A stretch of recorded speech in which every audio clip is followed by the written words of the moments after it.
I'm not the house of cards that falls down easily. I'm strong enough to handle what you throw at me. Welcome to Mental Health News Radio. I'm your host, Kristen Sunanta Walker. Just what are we going to discuss? The intimacy that is mental health. Let's continue to make it as comfortable as discussing brain health or heart health. This show has been on the air for several years, and we have amazing co-hosts. And then we created a network of podcasters on mentalhealthnewsradionetwork.com, a place where every possible facet of mental well-being can be talked about openly. My show, after several hundred interviews, the format is this: intimate, deep, funny, touching, sometimes uncomfortable, but always vulnerable conversations with interesting people. The goal is to have you, our listening family, many of you who have become my good friends, feel as though you are listening in on private conversations. Thank you for tuning in and becoming part of this amazing journey with me, and now with our network of podcasters. Just knowing this podcast might be helping any of you realize you are not alone on this journey called being a human being makes doing this podcast worth every second. Hey everyone, Kristen here. We are here with Joan, and you just heard who she is, but you're going to hear a lot more, and we're going to talk about how amazing I feel. Not that it's all about me, but you need a testimonial here after doing one session with her yesterday. So Joan, thank you for coming on my show. Yeah, I'm really glad to be here. Thanks for asking me. Absolutely. And also for joining the network. Yes, I'm looking forward to that. Yeah, and boy, our network needs you. So just to give more detail into what it is that you do and why you, started your podcast and all the things that you do, give more detail into your background and why this is your mission in life. To sum it up, when people ask me what my credentials are, I say I was really screwed up and now I'm fine. And it took me a long time to get from I'm really screwed up to fine, because when I started this journey in the early 1970s, there wasn't a whole lot of information around.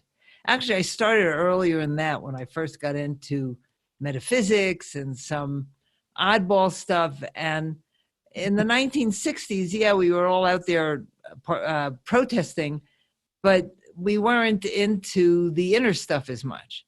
And so over the year, and at the time, for a long time, I was sick physically, emotionally, and certainly financially. And so in 1972, a doctor said to me, Joan, you're just a hypochondriac. You're never going to be healthy. You have to learn to live with all your physical disorders. And I thought to myself, that's not my story, and I need to figure a way out. And so I started studying physiology and microbiology and homeopathy, and a lot of stuff that not many people knew about at the time. I was living in LA. There was one health food store, and I read this book called Back to Eden, which was a real back to nature kind of thing. And I was looking for answers. I found a doctor who told me, and I had been a suicidal depressive for 15 years. And I found this doctor who was an endocrinologist, and he said to me, if you give up sugar, you won't be depressed anymore. And I thought, what a concept. And that day I went home and gave up sugar and have not touched it since. That was August 11th, 1973. Wow. And that's a real life changer. It really is. And especially if you're sensitive. I had the doctor that told me I could never be healthy. I had asked him to give me a glucose tolerance test. That's when he said, Joan, you're just a hypochondriac. And it showed that I was severely hypoglycemic. And so that began a real journey forward. I had started meditating in 1972. And over the years, I found out once I gave up sugar, that was not the only thing that was wrong with me. I had a lot of physical things that were wrong with me. So it was a very long journey. In 1976, I think it was, I gave away everything I owned and went wandering, trying to figure out what life was about.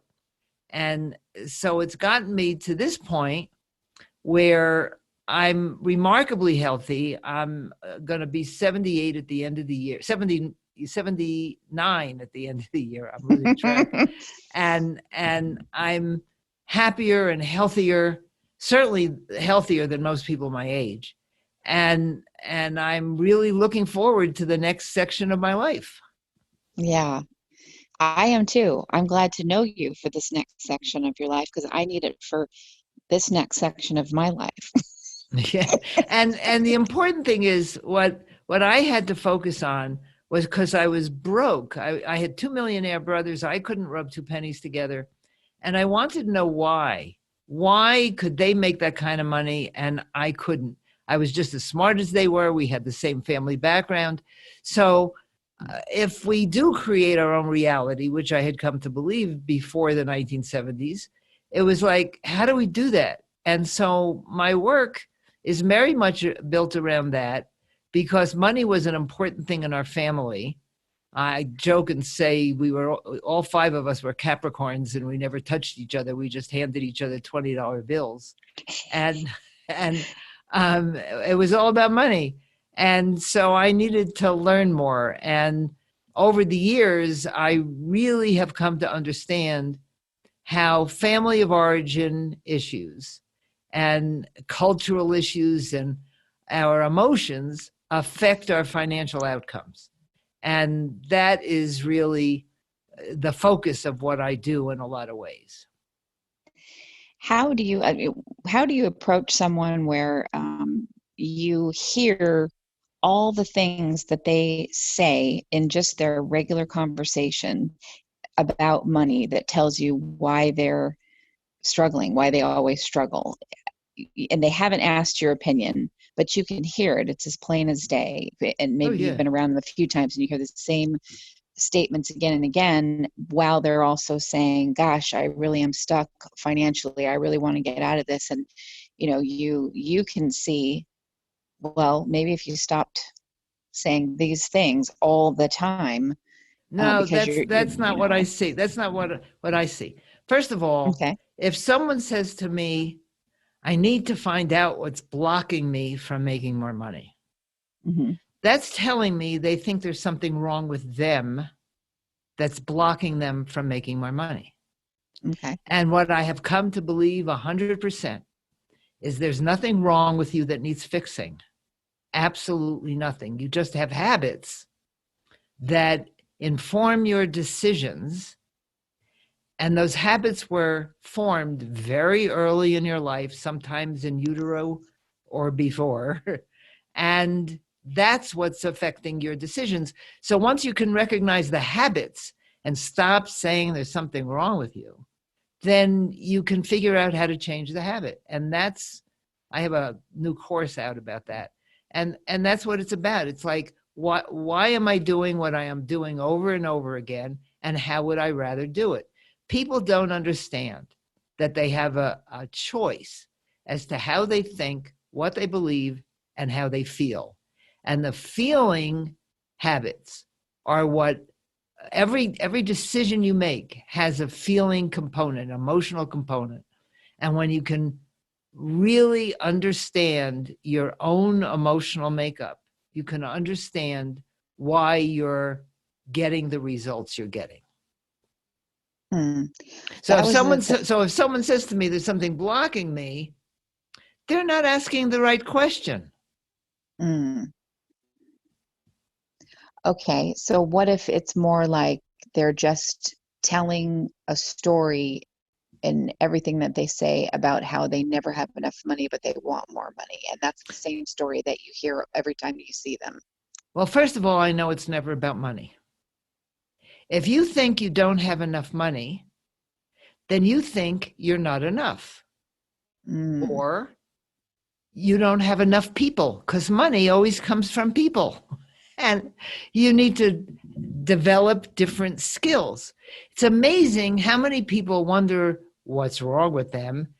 And they've never tried to properly take care of their money. Money goes to people who love and take care of it, just like people. So if you have this attitude towards money, oh, I don't like to deal with numbers and money's not important to me, and I can't be bothered keeping track of my spending and my earning, well, then you're not going to make a lot of money. I mean, in order to make money, you have to have financial skills. In order to make financial decisions, and every time you spend money, you're making a financial decision. In order to make financial decisions, you have to understand money. And most people think that money is just going to come flying in the window to take care of them. If their parents didn't take care of them properly, the money's not going to take care of you either. You're going to get what you expect to get. And money is not going to rescue you. You have to rescue you. And unfortunately, that's not what most people want. They want God, angels, whatever it is, to come and rescue them. And you have to take care of yourself. It's like with health. When people start praying for better health, well, if you stop eating junk, you'll probably be healthier. If you'll get off your backside and go walking every day, you'll be healthier. Surprise, surprise. Right. What are your thoughts on, law of attraction and The Secret and all that stuff? Oh, am I bringing up a can of worms? No, that's what pushes my button. There's a lot of fantasy thinking out there. If you want to change your financial position, yes, you have to change your thoughts. But that's not going to automatically have you make more money. It may change for a while, but if you don't understand how your brain works and what it means to create new habits, it's not going to stick. And how many people, it's like as an entrepreneur, so many people in practice or in business, their income goes up and down. And people think there's something wrong with that, when in fact, that's how it works. It goes up when you're doing certain things, and I think it goes down very often so that you have the time and space to find out more about you. Because when you don't have as much money and you stop worrying about it, you do much deeper inner work. So I think the whole system that we have, there's something wrong with my thoughts. There's something wrong with my beliefs. There's something even wrong with my habits. No, they're just habits. And once you understand that there is no good or bad, there only is what is, and there's nothing wrong with you, you can say, okay, how would I rather think, believe, and be and feel? And I think it's easier to work on your thoughts and your feelings than your beliefs. And you can, use any way in. But if you're always picking on yourself, then you're going to feel less than, and you're not going to have enough. It's pretty simple. It's not complicated at all. Yeah, it's so simple that you can miss it. It's kind of, it's like where I have an issue, or I have in the past had an issue with anything to do with an Apple product, because I come from a PC world. And the reason why is because Apple is so freaking simple. That it would seem obvious that, of course, that's how you would do something. But this overcomplication of everything is kind of what we get into a habit of expecting. Right. I don't like Apple because I don't like having to be in their very narrow bubble. And their products, from my point of view, as a business owner who has to watch my costs, their products just are too expensive, and it wears out, too quickly. Someone gave me, my brothers gave me an iPad for my birthday, and before you knew it, it was useless. It was just outdated, and that really annoys me. Me and the whole Apple world, that's a whole other conversation. But I don't vibe with that.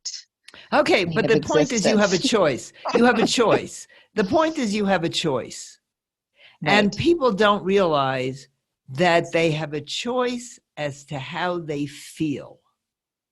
And to me, your feelings are the energetic force behind your decisions, which are your decisions are what create your outcomes. So if you're always in an expectation of something negative happen, for example, if you can have a disappointment habit. If in your life over and over again you want something, you go out after it and you're disappointed, I call that a disappointment habit. There's not something wrong with you that you're always disappointed. You just expect to be disappointed, and you are. Well, what that tells me is that the expectation is what creates it, not because there's something wrong with you. Okay, you talked to me also about touch when we had our session, and that was so profound to me. Can you explain that to our listeners? Okay, so what we need on a very basic level is to feel touched and connected. That's one of our basic needs. I think I forget where it fits on Maslow's hierarchy of needs, but you can't feel secure if you don't feel connected. We have this as humans. It's a survival technique to be connected. And when we were roaming around in bands or in tribes, we were automatically more connected than we are today. And so we've kind of lost our sense of understanding that we absolutely need to connect to other people. That is what makes us comfortable. And touch, when little babies are born, primitive people do much better with babies than so-called civilized people, because they're being touched all the time. The mothers carry them on their back, and the whole tribe takes care of the baby, and so they're getting touched. In our world, where babies are wrapped up in a blanket and put in a bassinet, they're not getting the touch they need. And so many parents don't know how to touch their children. They're trying to be the best parents possible, but they don't touch. The kid needs touch. And now in the world we live in today, where people sit with each other with their nose in their smartphones, it's causing all sorts of problems. So one of the symptoms of touch deprivation is not making a lot of money.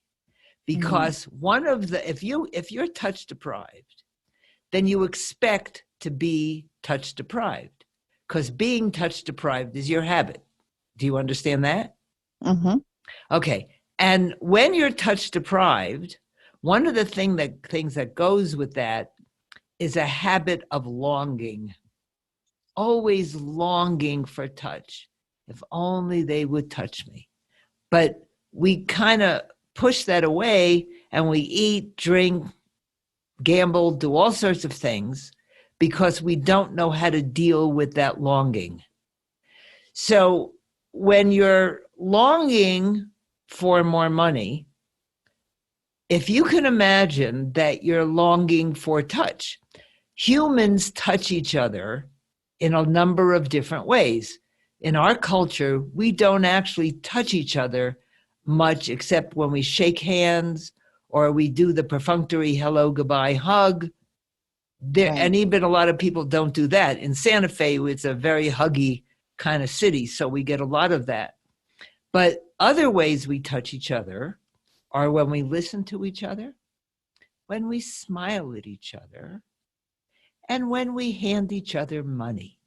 Because when I hand you money, I'm saying, I like you.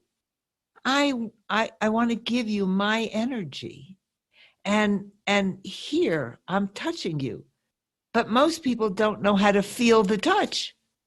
Can you see that? Yes, but what if it's you're paying the IRS? Are you saying to the IRS, I love you and I want to touch you, so here's my check? Okay, well, actually, you there's nothing, the IRS has a bad rap. They're basing Yeah, now I'm just basically using that as an example. That's all. right, but you're going to think about the IRS the way you think about your parents, because the IRS represents an authority figure. Right. So, and that's going to happen with doctors, with lawyers, with bankers, because when you're with people like that, you go into that inner child that's inside of you. I mean, in my book, Build Your Money Muscles, I talk about the boarding house. You know, your body is like a boarding house, and inside is the creative inner child, the wounded inner child, the benevolent adult, the wise investor, the rebellious teenager, and usually with money, people's wounded child or rebellious teenager is in charge, and you got to get the benevolent parent in charge. That's the idea. But most people aren't in touch with their benevolent parent because they're always fighting.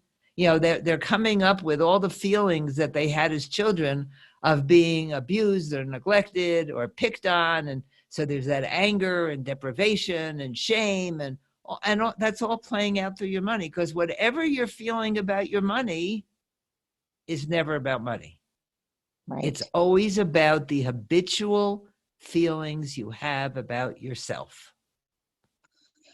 Can you talk a little bit about how, because a lot of my listeners in particular are people who have had early childhood trauma.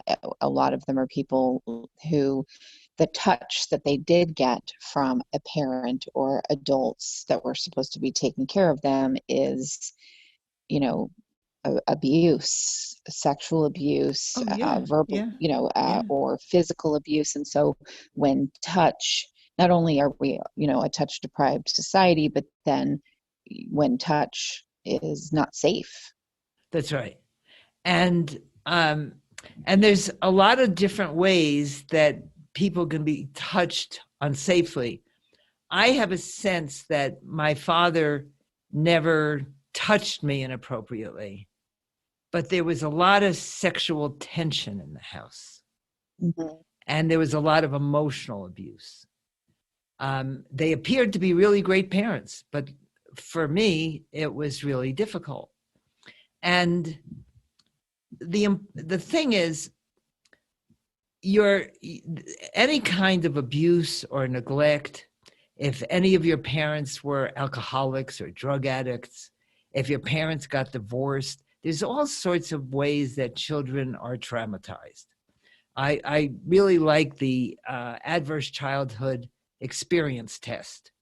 And it says if you get even 1 on that test, you're screwed. And yeah, I think I was an 8 on that. Yeah, right. And right. And so once, for me, first of all, if you want to get over the wound, you have to make a decision that you're willing to do that.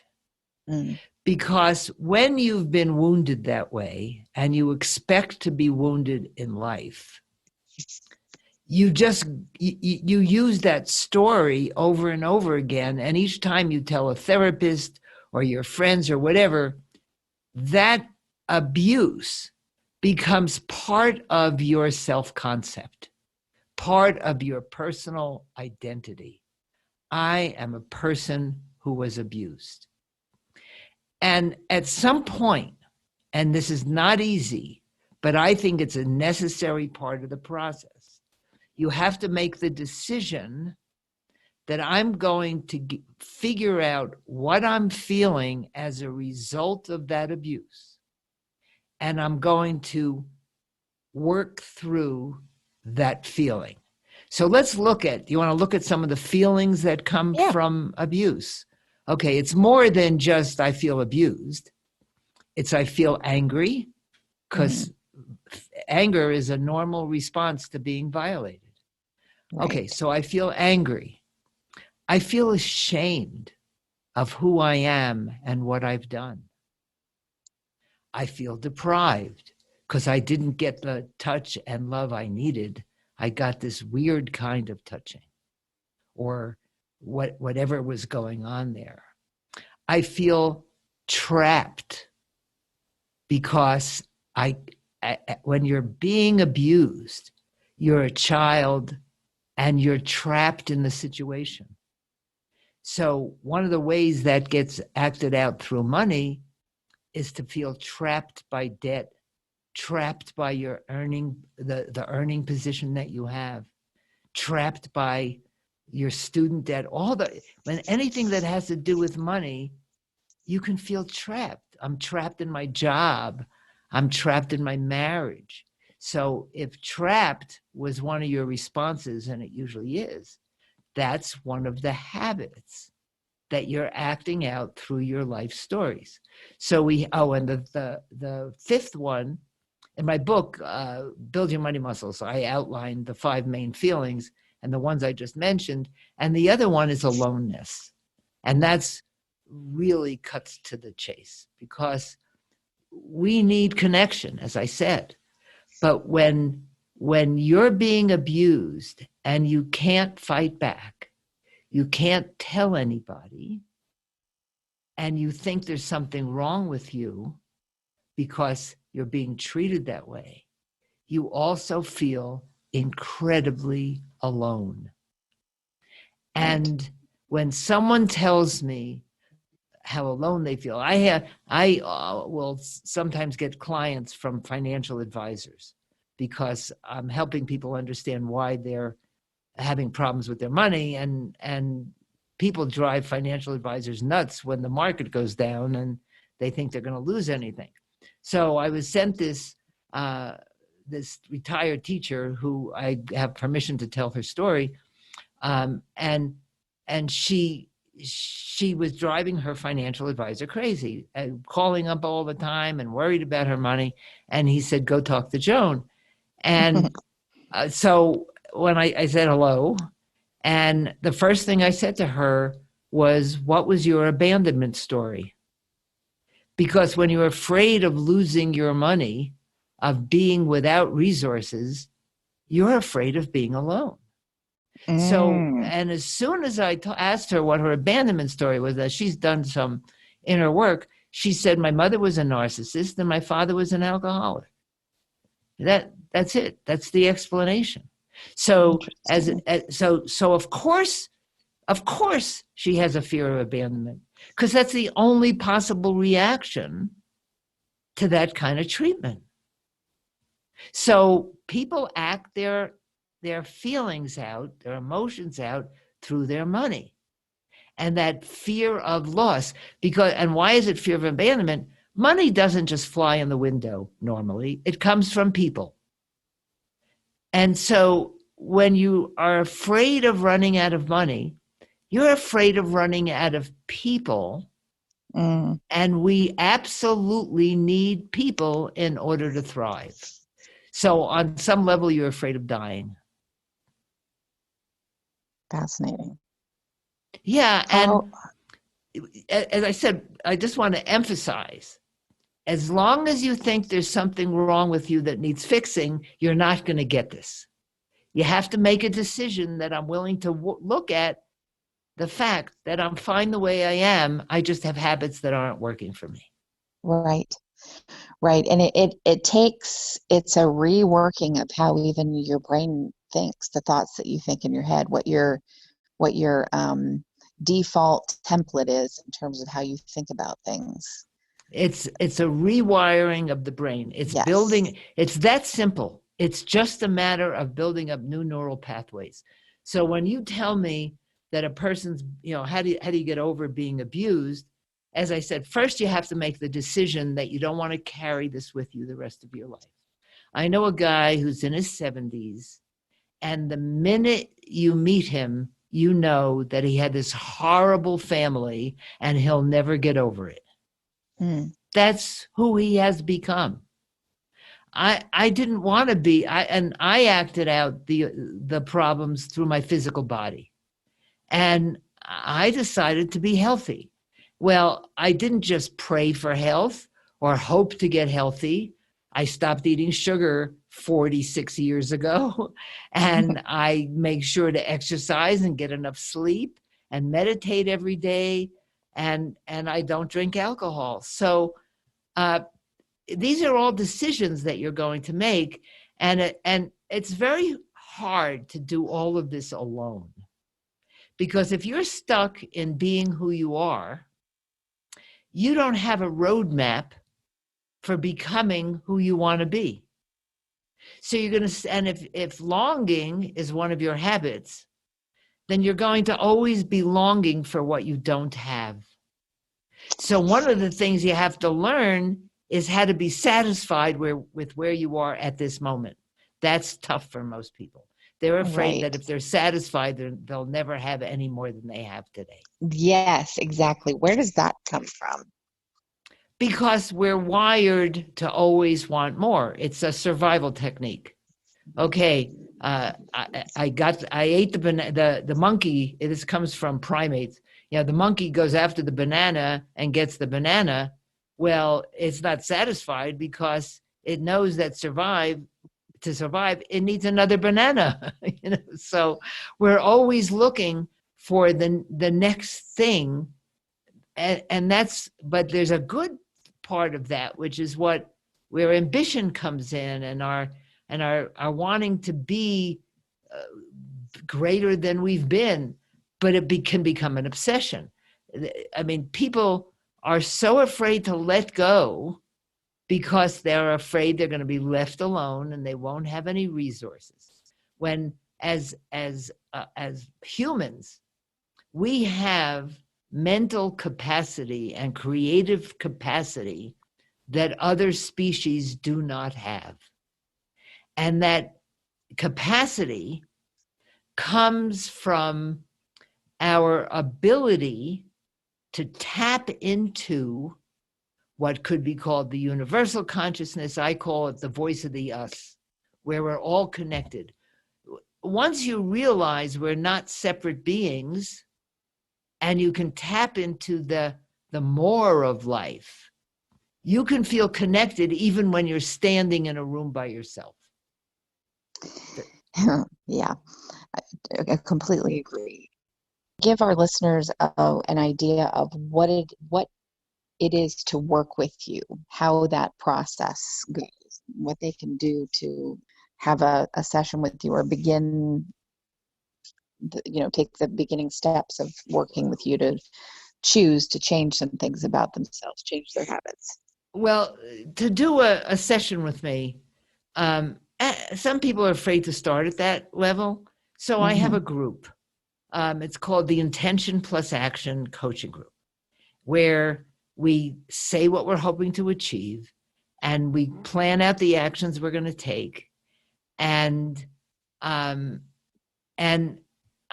from how they talk, I can ask them the emotion-based questions, and help them understand how to recognize their own habits.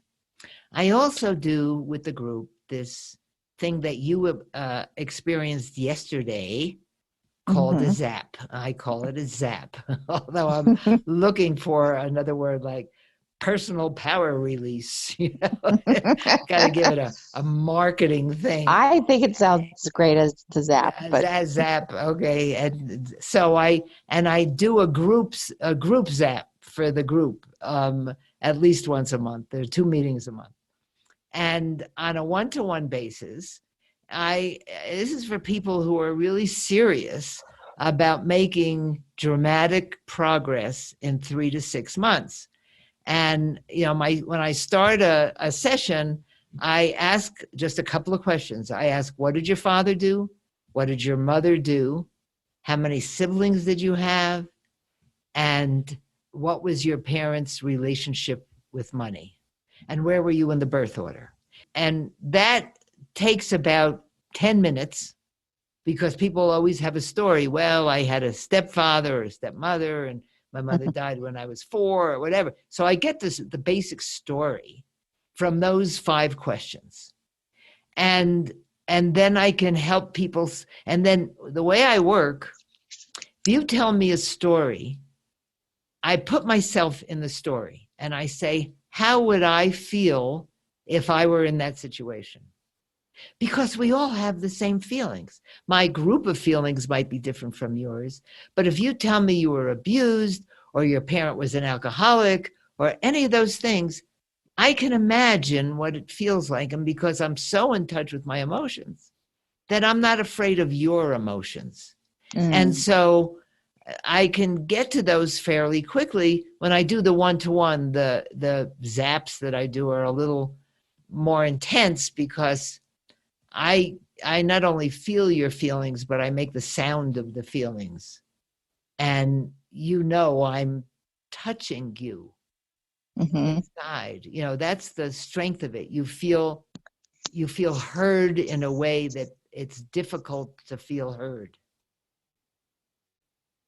Yes. I mean, I said when we, worked together yesterday and then you did the zap, I haven't gone to that place with anyone else other than my friend Martha, who I've talked many times about on my show, and she does come on and do shows with me. So it was interesting to, the minute you said close your eyes and, picture, and I won't go into it because it's private for whoever's doing it, but I immediately went to another place and it was powerful. And I felt you, this was over the phone, and I felt you touching me on the top of my head or my solar plexus or, all of those places. That area of my body could feel you doing that. It was extremely powerful. And I think I had told you, that my story was, and a story I had been telling myself lately was, why is it that I can only feel joyous and full of wonder and all that when some kind of narcissist is in my life? Yeah. I got to that place where I was like, I'm thinking about, I miss feeling joyous. And when is the last time that I have felt that? Or what are the times that I have felt that in the last, decade? Well, I can count it, all the times that somebody had come into my life that just pursued me like crazy, almost got a cavity with how many sweet things they're saying. And then they turned out to be, someone Okay, so let's look at extremely, that. Let's yeah. look at that. You had an expectation because of what happened in the past. You had Right. an Yep. expectation of that. And so that happened on a thinking, feeling, believing level, on an expectation level. And so you did a perfect job of creating Yep. what you needed to express that feeling. But what happens is when those things we anticipate happen, we don't say, oh, good job, look what I created because I needed it. We go, oh, Yeah. what's wrong with me that this happens to me over and over and over again? Yes. And Okay. traditional therapy tells you, and we have so many therapists and other people even on this network that will say, that will put it in that negative tone of, okay, you are creating that, which I look at, that's very victim shaming, but I love the way you just flipped that into, we don't have to go there. That doesn't help anything by doing that. No, there's nothing wrong with you that needs fixing. You just had experiences that created habits, and you're just repeating those things. It's the habitual emotions that are the creative force behind your life stories. And this is I'm going to give you a sentence here that doesn't make sense to most people. The situation doesn't cause the emotions cause the situation. And you have to remember that you learned your mother's feelings when you were in the womb, because those molecules of emotion were going through your system and became part of who you are or who you think yourself to be. They aren't necessarily genetic, although they can be. But and then all the cultural stuff. I work with a lot of minorities, Black, Asian, Indian, I mean, just a whole bunch of them.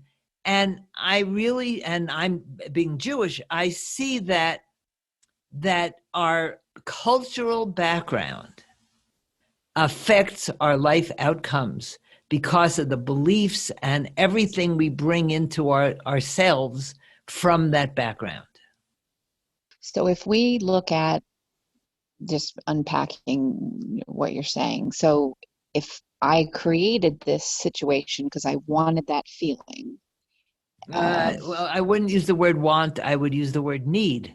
needed that feeling of joyousness and so on. Okay. And but here's what happened, because there's a lot of unpacking that I could do around that doesn't Yeah. matter. But what was interesting was last night, and before even last night, I was thinking, I want to get back to that place where I can create that, where it's just me. I feel joyous because of what's going on in my life. I'm not having it happen through the effort of someone else that turns out to, have a negative experience at the end of the You're love right. bombing or whatever it is. Yeah.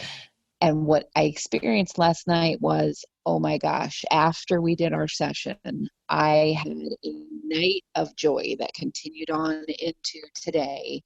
And it was wonderful to sit and go, I am the only one here. Now, have I connected with people all day? Yes, I had a lovely, lovely day connecting with people and really feeling touched and feeling like I really touched them. And that was amazing. I was way more open to experience those things with these incredible, lovely people that are my friends. But the time that I felt the joy after we talked, I was here by myself. And that was Uh-huh. awesome. Right. So, And my goal was to feel that sense of peace and love and joy as the base of my being. Does that mean I'll have all good days? Some days I'm in a creative quandary. It's like my trying to figure out how to make zaps available to people and to recognize how much fear might still be within me and not wanting to put it out there. So we still go through that kind of stuff, but that right. isn't pain. That's not pain. That's creative. The I'm trying to think of the word that my spiritual teacher used to use. I'll think of it. And so we don't expect, roses and fancy music all the time. Right. Life happens. But it's like getting ready for this moment that I reached a couple of months ago where I was in this place of perfect peace. Everything in my house started aging out. I had to get a new refrigerator, a new computer, a new window, $7,000 worth of stuff in a year that I wasn't making as much money as I had been making because I was doing all this inner work. And I knew at every step that it was a good thing that was happening because I was getting rid of the old and getting ready for the new. And when my car was broken into and my purse was stolen and I had to get all new bank accounts, I thought, wow, I'm getting all new numbers. And I believe that we live in this dualistic reality and there's a plus and a minus to everything. And it all depends on how we look at it. Right. And boy, that can mess with how you are told to think, how Mm-hmm. you are, there's so much shame that gets passed around. And so if you do go that way, you could be looked at as, well, you live in la la land, or That's right. you have That's right. magical thinking or whatever. And there is that kind of stuff too. So it isn't that magical thinking isn't real. It's just, to Well, me, magical thinking is I'm going to sit here and not do anything different and I'm going to win the lottery. right. That's That's magical magical thinking. thinking. Yes. Right. But choosing to be positive, I'll give an example of some way that I feel like I was able to do that. There was a situation I was in. It was very uncomfortable with someone that was very drunk and an angry drunk, and I did not know this about them. And I chose to get out of the situation where I knew a couple years ago, maybe well, not maybe, I would have just been sort of frozen in fear and stayed in the situation and tried to manage that chaos, which would have been unmanageable. But this me of today went, I'm out. And I had all these people say, oh, that's too bad that that happened. And I just wouldn't go there. It wasn't me being magical thinking. It wasn't me trying to force something. I really just felt like, no, there's good out of this. This happened for a very good reason. I made some great connections, had some healing with my mom from this situation. So for me, even though maybe it looked awful on the outside and it had some awful feelings within it, the outcome of it was phenomenal. And I chose to look at it that way. That's not magical thinking in my mind. No, I no. made a choice to see the Yeah. positive and to look for and create. It wasn't just that I sat there and magical stuff dropped in my lap. No, I had to do some stuff like get back in contact with my mom and do some healing there. That took effort on my Yes. part. So Yes. I guess what I'm saying is I see what you're saying about the choice and doing work around it. That is not magical. That's, hey, I'm choosing to be positive and I'm choosing to positively utilize what I've learned to have a different way of feeling about this situation. Is that, am And I wording yes, and that what correctly? you're choosing is to have a different response to familiar Yes. stimuli. And that's how you change a habit, is Yes. by developing a new response to familiar stimuli. So when someone starts playing Ain't It Awful with you, you don't play the game. Or if someone's doing Love Me, Leave Me Alone, you recognize the game and you don't play it. And so this takes awareness, a Right. decision. The decision is actually the decision to change. I'm going to alter something that I have in my being now. I'm not going to think I'm doing it because something's wrong with me, but Mhm. because I'm making a different choice. And I have to practice that choice over and over and over again until it becomes a habit. Yes. It's a wonderful way of looking at things that come up in your life that feel, maybe they feel awful or scary or what have you, and not making that a story of tragedy all the time. Exactly. Exactly. And I think that people have different levels of afraidness. And I see Mhm. people jumping off of mountaintops in those bat suits, where they go fly. Right. Hang gliding. Yeah. I'm not ready to do that. But I did get my pilot's license, and I know that a lot of people are afraid to do that. So Right. we all, and when I remember the day that I had a solo, what happens is your instructor says to you, today's the day you're going to solo. And the instructor gets out of the plane. And I sat there on that tarmac for a good 30 minutes trying to decide whether I was going to fly or die. And because I am who I am, I flew. A lot of people get up to that stage and never get off the ground as a solo flight. Mm. So, it's feel the fear and do it anyhow. Whatever you got to tell yourself. I tend to be a bit of a risk taker Yeah, me because too. I learned along the way that it's really hard to die.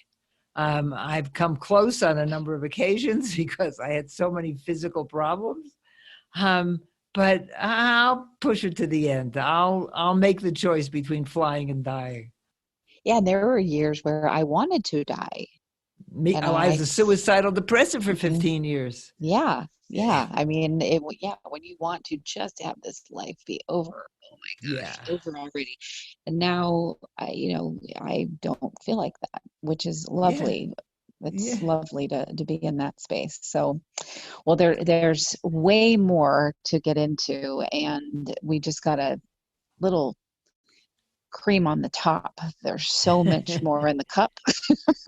So Yeah. tell tell my listeners how they can find out more about you and the name of your podcast so they can go look Okay. for it. My podcast is The Prosperity Show, and I've been doing it for over 5 years. So there's almost 400 episodes.